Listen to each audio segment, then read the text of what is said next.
नमस्कार दोस्तों, स्वागत है आपका मेरे चैनल पर। तो बिना समय गंवाए चलिए शुरू करते हैं आज की कहानी। अगली सुबह, कल सगाई थी मगर आज सुबह ज्यादा शोर था शेखावत भवन में। सब हॉल में मौजूद थे, सबकी आवाज बुलंद थी पर सबसे ज्यादा गौरी जी की। दक्षा जल्दी से कमरे से बाहर आई, कान में ईयरिंग पहनते हुए रेलिंग में खड़ी रियाना के कंधे से झांकते हुए पूछी, सगाई कल थी पर महसूस अब हो रहा है, ऐसा क्यों? रियाना मुस्कुराहट दबाए बोली, चलो नीचे जाकर एंजॉय करते हैं। दक्षा बड़ी सी स्माइल के साथ उसका बाजू थामे सीढ़ियां उतरने लगी। गौरी जी गुर्रा के बोली, मुझे अभियान का फैसला नहीं मानना है जीजा भाई साहब। आध्या की शादी अक्षत से होगी, आन्या की नहीं। दक्षा अपनी सास की बात पर खुश होते हुए बोली, मैं आपके सपोर्ट में हूं आंटी, ये शादी गलत है। तू थम जा, छोरी थारी बेबागी पर आऊंगी अब मैं, गौरी ने जहर भरी आवाज में बोला। दक्षा कदम पीछे लेते हुए रियाना को साथ खींचते हुए अनंत से चिपक गई। अनंत हाथ पीछे करके दोनों के कंधों पर हाथ रखते हुए इशारा किया। विजय जी चाय पीते हुए बोले, गौरी, जब अक्षत खुद आध्या बेटी से शादी नहीं करना चाहबे तो तू और हम क्या करेंगे? गौरी जी गुस्से से चीखी, अक्षत को शोभा देख लेगी भाई साहब, पर मैं इस शादी के खिलाफ हूं। क्यों खिलाफ है मासा? आन्या और उससे जुड़ा हर फैसला सिर्फ मैं लूंगा, यही तय है, तो आप क्यों खिलाफ हैं? अव्यन्न सर्द पर धीमा आवाज से बोला। गौरी जी अव्यन्न को गुस्से से घूरते हुए बोली, अव्यन्न, अब तू इस नाजायज के लिए लड़ेगा मुझसे? मासा बस कीजिए, मैं एक गलत शब्द बर्दाश्त नहीं करूंगा आन्या के लिए। अव्यन्न गुस्से से चिखा। सबके खामोश होने के लिए अव्यन्न की यह आवाज चीख काफी थी। दक्षा ने डर से अपने कान बंद कर लिए। गौरी जी उसे हैरानी से देखती रही। अव्यन्न आगे बोला, आन्या की शादी अक्षत से होगी, मैं खुद करूंगा कन्या, दान भी मैं करूंगा, वो मेरी बेटी है, आप लोगों का कोई हक नहीं उस पे, उससे जुड़े किसी भी फैसले में कुछ भी कहने का। मैं ये बातें दोबारा रिपीट नहीं करूंगा, ना ही ये बातें सुनूंगा। क्या करोगे तुम अव्यन्न, बताओ क्या कर लोगे? नाजायज तो नाजायज ही रहेगी, कितनों से छुपाओगे? वीर मुस्कुरा के बोला। अव्यन्न मुट्ठी कशे बोला, मैं आन्या को लेकर चला जाऊंगा यहां, जैसा कि मैं पहले भी करना चाहता था। दक्षा ने फटी नजरों से अव्यन्न को देखा, उसकी आंखों में गुस्सा था, बातों में दावा वो ऐसा कर सकता है। गौरी जी रोते हुए बोली, यही दिन दिखने के लिए पाला था हमने, हम उस छोरी के लिए अपनी मासा को छोड़ जाएगा तू अव्यन्न? पहले उस मीरा के लिए, अब इस मनहूस दक्षा की वजह से। मुझे पता है यही भड़काती होगी तुझे ये घर छोड़ने के लिए, छोटे छोटे कपड़े पहन के अश्लीलता जो नहीं कर पाती है यहां। दक्षा हैरानी से गौरी को देखते हुए सिर नहीं में सिर हिलाई। अव्यन्न दक्षा के सामने आते हुए बोला, मासा, अगर दक्षा ये चाहती तो आज मैं आपके सामने नहीं होता, कब का छोड़ चुका होता ये घर। गौरी नहीं में सिर हिलाते हुए अपना सिर पिटते हुए बोली, हम ये दिन देखने से पहले मर क्यों नहीं गए? राम जी क्यों? दामिनी जल्दी से गौरी को रोकते हुए अव्यन्न से बोली, देवर सा बस कीजिए, ऐसे अपनी मासा को दुहक देना गलत है। अविनाश जी जो कब से खरे तमाशा देख रहे थे, उन्होंने धीरे से कहा, और एक मां अपने बहू से इस तरह बात करे, ये सही है। ले जाओ गौरी को कमरे में बिंदनी। अव्यन्न सीधा कमरे की तरफ चला गया। रियाना दक्षा को इशारा करते हुए ऊपर जाने का बोली। दक्षा नहीं में सिर हिलाते हुए वहीं खड़ी रही। कुछ घंटे बाद दक्षा घुटने सीने में लगा के रसोई में बैठी दामिनी को चूल्हे में रोटी सेकते हुए देख रही थी। आध्या धीरे से उसके पास खड़ी होते हुए बोली, भाभी वो सुनो ना। दक्षा ने सिर उठा के देखा, फिर सामने देखने लगी। आध्या उसके कांधे पर हाथ रखते हुए बोली, वो आन्यू सुबह से कमरे में बंद है, किसी से बात नहीं कर रही है, आप देख लो एक बार, अगर आपकी सुन ले। दक्षा उठते हुए बोली, आप कहने की जरूरत नहीं है। शाम का वक्त। आन्या ने दक्षा की आवाज पर दरवाजा खोला और जल्दी से जाकर मुंह के बल बेड पर लेट गई, तकिए में मुंह छुपाए। दक्षा एक गहरी सांस लेकर उसके सिर के पास सिरहाने बैठते हुए सोचने लगी, क्या कहे। फिर उसी आंखें बड़ी हुई फोन में कुछ टाइप करके उसने फोन को साइड पर रख दिया। दक्षा आन्या के सिर पर हाथ रखते हुए बोली, क्या मुझसे भी बात नहीं करोगी आन्या?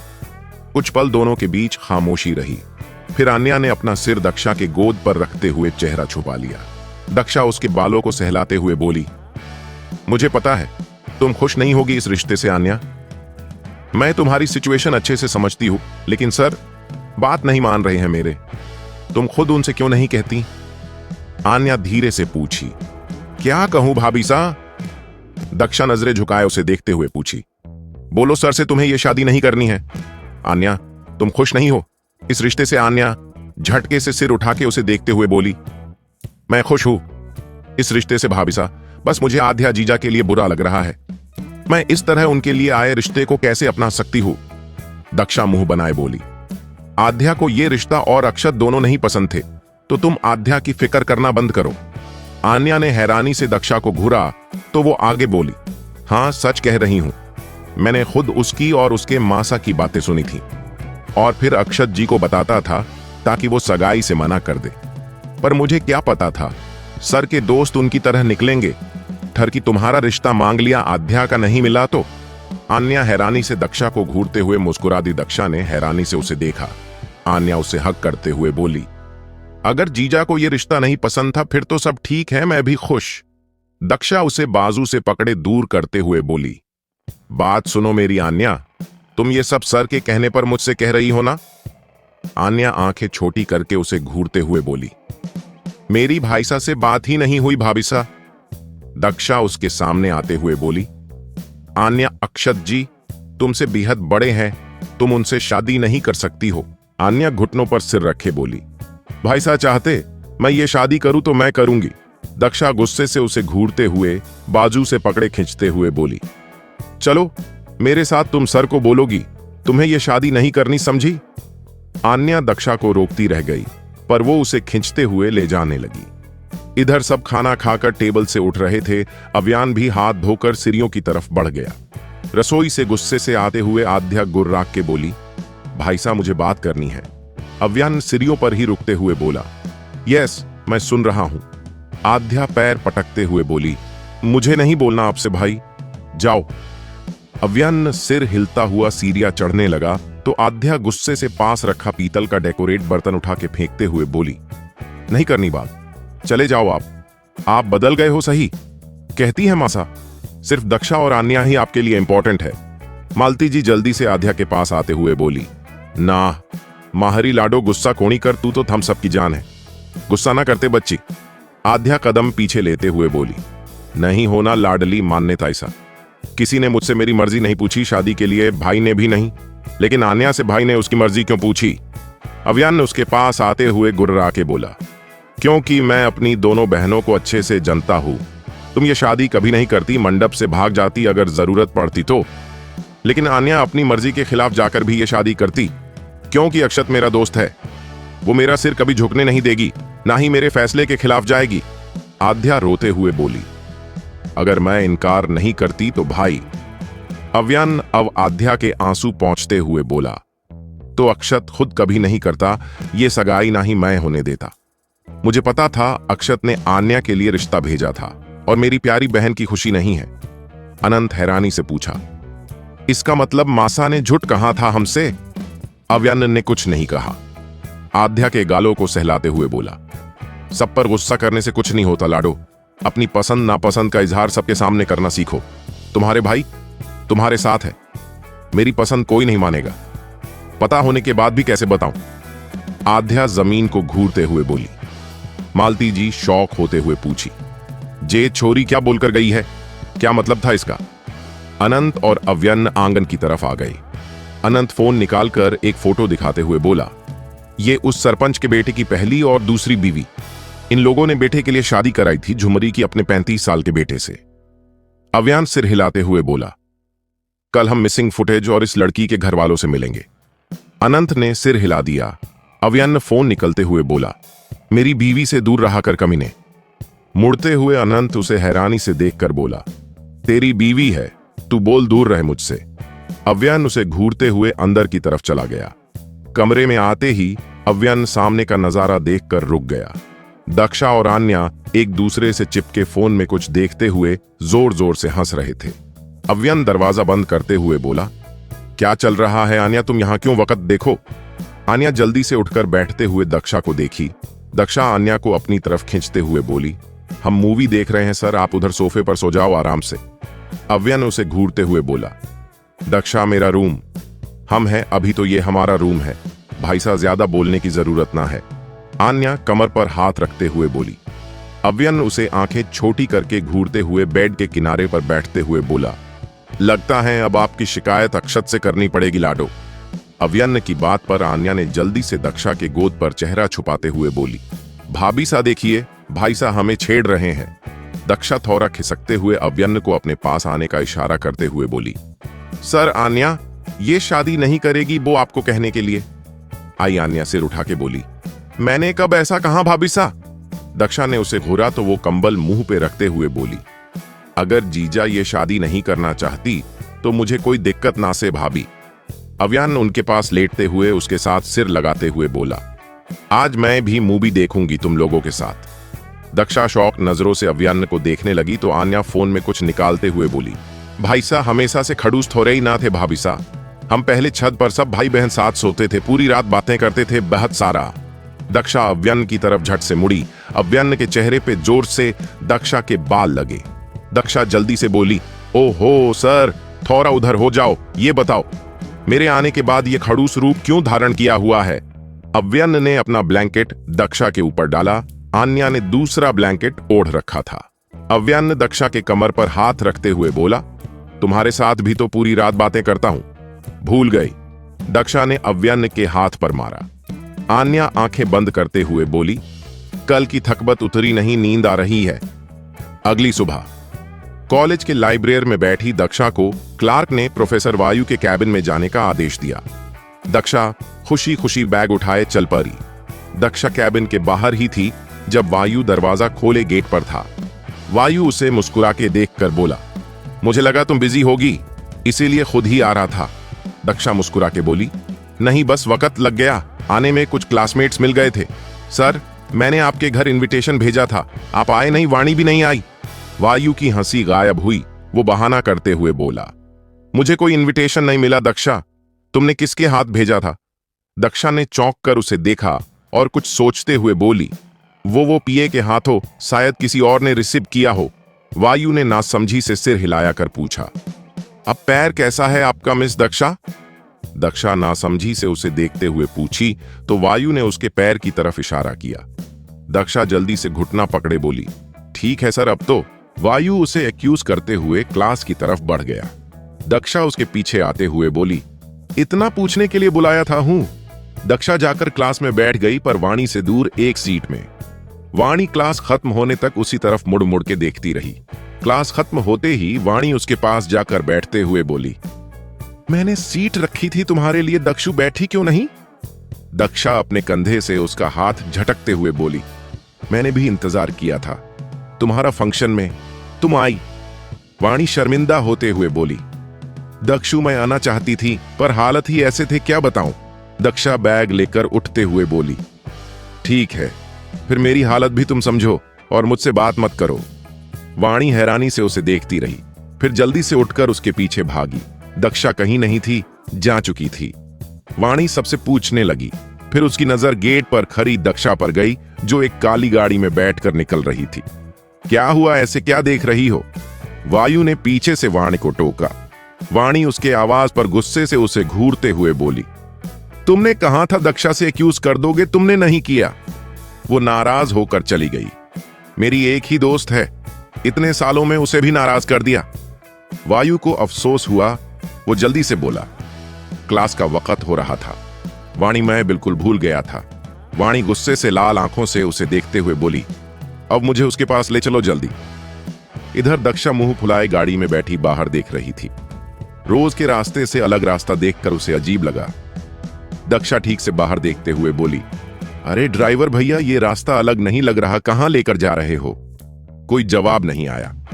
दक्षा ने सामने देखा, ये उसके जानने वालों में से नहीं था। दक्षा ने डरते हुए कहा, आप नए ड्राइवर हो क्या भैया, रास्ता नहीं पता। ड्राइवर झट से एक गन दक्षा की तरफ करते हुए बोला, मुझसे सवाल मत करो, चुपचाप बैठो। दक्षा का दिल उसके सीने से बाहर आने को था, फिर भी हिम्मत करते हुए वो बोली, देखो तुम मुझे दक्षा को नहीं डरा सकते हो, समझे। सर मेरे सर छाड़ेंगे नहीं, तुम्हें गाड़ी रोको और मुझे जाने दो प्लीज भैया। ड्राइवर ने गन की तरफ इशारा करते हुए कहा, चुप बैठो छोरी, वरना गोली से उड़ाने का ऑर्डर है हमारे पास। गाड़ी रुकी, साथ ही और भी गाड़ियां रुकने की आवाज आई तो दक्षा ने पीछे देखा। एक एक कर काली गरियां रुकती गई और उनमें से लोग उतरने लगे। दक्षा का दिल जोरों से धड़कने लगा। अव्यन्न का नाम भी उसके जहान में आना बंद हो गए थे। वायु ड्राइव कर रहा था। वाणी पास बैठी उससे लड़ रही थी। वो दक्षा की गाड़ी का पीछा कर रहे थे। वायु झल्लाते हुए बोला, चुप कर लड़की, और दक्षा को फोन कर। ये शेखावत भवन जाने का रास्ता नहीं है। उसकी गाड़ी इस रास्ते क्यों गई? वाणी बोलते हुए चुप हो गई और सामने देखा, जहां मैन रोड खत्म होते हुए कच्ची सड़क शुरू हो रही थी। वाणी जल्दी से दक्षा को फोन मिलाने लगी। फोन रिसीव हुआ।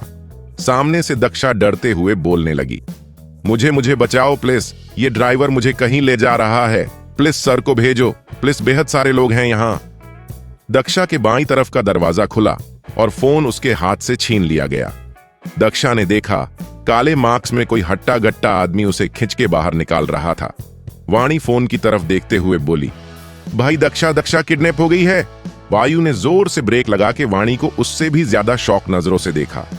वाणी रोते हुए बोली, दक्षा को बचा लो भाई, वरना उसे भी मार देंगे। वो लोग मम्मा की तरह, बचा लो उन्हें भाई। वायु कुछ पल सुन वाणी की बातें सुनता हुआ एक गहरी सांस लेकर बोला, शांत वायु शांत, तू कर सकता है। अव्यान को फोन करो तुम। वाणी, मैं अपने दोस्त को इन्फॉर्म करता हूं। वाणी हैरान होते हुए बोली, अव्यान को ठीक है, पर तुम्हारा दोस्त क्यों? वो क्या करेगा? पुलिस को फोन करो। वायु फोन में कुछ डायल करते हुए बोला, हम नॉर्मल लोग नहीं हैं, ना ही हमारे यहां कानून चलती है। हम खुद अपने कानून हैं। दक्षा को छूने वाले को अव्यान दोबारा किसी को छूने लायक नहीं छोड़ेगा। इधर दक्षा को उन लोगों ने उस गाड़ी से निकालकर दूसरी गाड़ी में बिठाने ले जाने लगे थे, पर दक्षा वो आसानी से कहां हार मान सकती थी। दक्षा ने उस आदमी के हाथ में पूरी जोर से कटा। वो आदमी कुछ पल में उसे छोड़ देता है। दक्षा अपना बैग छोड़ दूसरी तरफ रेतों के बीच भागने लगती है। सब उसके पीछे भागने लगे थे। दक्षा पूरी तेजी से बिना पीछे देखे भाग रही थी। उसके बाल बिखरे हवा में उड़ रहे थे। चेहरा पसीने से लथपथ लाल हो चुका था। पैरों में सैंडल नहीं थे। उसका दुपट्टा भी पता नहीं कहां गिर चुका था। अचानक दक्षा के कदम सामने से आ रही गाड़ी को देखकर धीमा हो गया। दक्षा ने राहत की सांस लेकर पीछे आ रहे लोगों को एक नजर देखते हुए उस गाड़ी के खिड़की पर जाकर नॉक किया। दक्षा को उम्मीद थी ये अव्यन ही होगा जो हमेशा उसे बचाने आ जाता था, पर जैसे जैसे विंडो नीचे हुआ, दक्षा की हैरानी बढ़ी। सामने ड्राइविंग सीट पर बैठे ईशान को देखकर दक्षा हैरान थी, पर इस वक्त उसके लिए ईशान ही उसकी सेफ्टी का जरिया था। ईशान गाड़ी से उतरते हुए पीछे आ रहे लोगों को देखा। दक्षा हांफते हुए उनके तरफ इशारा करते हुए बोलने लगी, शान, ये लोग पता नहीं कौन है, मेरा पी। दक्षा कहते हुए ईशान की बात पर रुक के उसे घूरने लगी। गधो, सांड जैसी बॉडी इसीलिए बनाई है ताकि एक लड़की भाग जाए तुम्हारे पकड़ से। दक्षा अभी तक शान को देख रही थी। ईशान अब दक्षा अजीब तरीके से देखते हुए हंसने लगा। दक्षा डरते हुए कदम पीछे लेने लगी। शान हाथ आगे करके जल्दी से दक्षा को बाजू से पकड़ते हुए पास खींचते हुए बोला, तुम कहां जा रही हो दक्षा? आज नहीं, आज तुम्हें कोई नहीं बचा सकता, मुझे तुम्हारा पति भी नहीं। दक्षा का शरीर शान की बातों पर कांपने लगा था। शान अजीब तरीके से दक्षा को देख रहा था। उसकी अजीब किसी पागल जैसी थी। दक्षा हकलाते हुए बोली, ना, नहीं शान, तुम ऐसा कैसे? नहीं, मुझे जाने दो। शान आंखें छोटी करके उसे घूरते हुए मुस्कुरा के बोला, ऐसे कैसे जान? पहले दिल्ली से भाग आई, फिर कावेरी के घर तुमने मेरी बेइज्जती की। इतना प्यार करता हूं मैं तुमसे और तुम्हें कदर ही नहीं है यार। दक्षा का माथा घूम रहा था। शान की बातों से उसने कभी नहीं सोचा था ईशान के जुबान से ऐसा कुछ सुनेगी वो। दक्षा रिक्वेस्ट करते हुए बोली, शान, हम तो दोस्त थे ना अच्छे, तुम ऐसा नहीं कर सकते, प्लीज मुझे जाने दो। शान गुस्से से दक्षा की बाजू पर हाथ टाइट करते हुए उसे झंझोड़ते हुए बोला, चुप, बिल्कुल चुप। उस अव्यन्न का नाम मत लेना, समझी? वरना ईशान का माथा खनक जाएगा जान, और यही तुम्हारी लाश पड़ी मिलेगी उसे। दक्षा आंसू बहाते हुए नहीं में सिर हिलाने लगी। ईशान उसे खींचते हुए बोला, चलो, आज तुम मेरी हो जाओगी हमेशा के लिए, जब तक अव्यन्न को पता चलेगा। दक्षा नहीं में सिर हिलाते हुए ईशान को रोकने की हर कोशिश करने लगी, पर ईशान उसे गाड़ी में धक्का देते हुए खुद ड्राइविंग सीट पर बैठ गया और गाड़ी रेटों के बीच ही चलाने लगा। उसके गार्ड्स पीछे आ रहे थे। दक्षा चीख रही थी, चिल्ला रही थी। शूट की आवाज के साथ ईशान की गाड़ी डिसबैलेंस होकर एक सूखे पैर से टकरा गई। दक्षा खुद को संभालते हुए दरवाजा खोलकर बाहर भागी। ईशान सिर पर लगे चोट पर हाथ रखते हुए चिखा, दक्षा नहीं वरना मैं तुम्हें मार दूंगा आज। दक्षा बिना मुड़े भागी पर सामने वाणी और वायु हाथ में गण ताने खड़े थे। दक्षा को एक पल के लिए लगा वो भी उसके खिलाफ ही होंगे, पर वाणी चीखी, दक्षा आ जाओ हमारे पास, वो तुम्हें कुछ नहीं कर सकता। दक्षा तेजी से भागते हुए गाड़ी में बैठ गई। वायु के गार्ड्स भी उनके पीछे थे। ईशान वायु के सामने खड़ा हैरानी से उसे देख रहा था। वायु गन पॉइंट पर क्लिक करते हुए बोला, जाने दो उसे मेरे साथ वरना तेरी और तेरी साथ उस लड़की की लाश अव्यन सिंह शेखावत रिसीव करेगा। ईशान एविल स्माइल के साथ बोला। वायु गन से गले को रब करते हुए एटीट्यूडे से बोला, अबे चोमू, वायु अग्रवाल के पास छोरी के अलावा सब है, स्पेशली दिमाग। ईशान ने सवालिया नजरों से उसे देखा तो वायु ने पीछे इशारा किया। शान ने जैसे नजरें घुमाई, शौक रह गया। उसके 10 गाड़ियों के पीछे 100 से ज्यादा ब्लैक, व्हाइट, ग्रे गाड़ियां खड़ी थीं। उनके हर गाड़ी के साथ 4 गार्ड्स। ईशान ने पैर रेत पर पटकते हुए कहा, डैम कौन हो तुम? वायु हैरान होकर पूछा। वायु अग्रवाल, इस देश के आधे से ज्यादा बिल्डिंग्स का डिजाइनर। वायु ने एक शूट किया। शान के पैर के पास गोली उसे छूटे हुए निकली। शान चीखते हुए वहीं जमीन पर गिरा, चीखने लगा। वायु जल्दी से गाड़ी में बैठकर कार स्टार्ट करते हुए मोड़ लिया। गाड़ी सड़क पर चल रही थी। अंदर सन्नाटा था।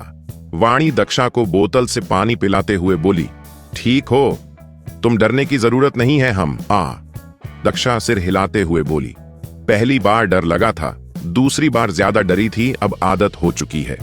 वायु पीछे मुड़के एक नजर उसे देखते हुए बोला, ये हमले दुश्मन पहले भी तुम्हारे पीछे आ चुके हैं। दक्षा ने नजरें झुका ली। वायु गाड़ी रोकते हुए नीचे आ गया। सामने गाड़ी की लंबी कतार थी और सामने अव्यन अक्षत के साथ खड़ा था। दक्षा गाड़ी से नीचे आई। अव्यन भागता हुआ उसके पास आकर उसे बाहों में जकड़ते हुए बोला, तुम ठीक हो? सोना, उन्होंने तुम्हें कोई चोट तो नहीं पहुंचाई ना? दक्षा ने अव्यन को खुद से दूर करते हुए वायु को देखकर कहा, थैंक यू सर, आपका कर्ज रहा मुझ पे। दक्षा जाकर अव्यन के गाड़ी में बैठ गई। अव्यन खरा वायु को घूर रहा था। वायु गाड़ी से टेक लगाए हाथ सीने पर बांधे मुस्कुरा के बोला, थैंक्स की जरूरत नहीं है एवी, देवर हूं, इतना कर सकता हूं तेरे लिए।